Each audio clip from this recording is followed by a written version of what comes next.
Magdala ng payong mga kapatid, mananatiling maulan ang paggunita ng undas hanggang bukas. Dulot ito ng low pressure area na nasa dagat malapit sa Dinapigue, Isabela. Mababa ang tsansa nitong maging bagyo. Bahagya itong lalapit sa bansa pero posibleng malusaw sa susunod na araw. Sa ngayon, apektado nito ang Luzon.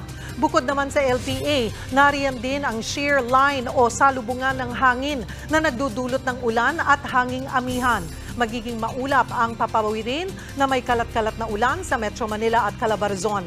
Gayon din sa mainland Cagayan, Isabela, Aurora at Quirino. Pati sa Bulacan, Oriental Mindoro at Marinduque. Maulan din sa Ilocos Region, Cordillera, iba pang bahagi ng Cagayan Valley at Central Luzon. Mga kapatid, Cheryl Cosim po. Iba na ang may alam at may pakialam sa panahon ngayon.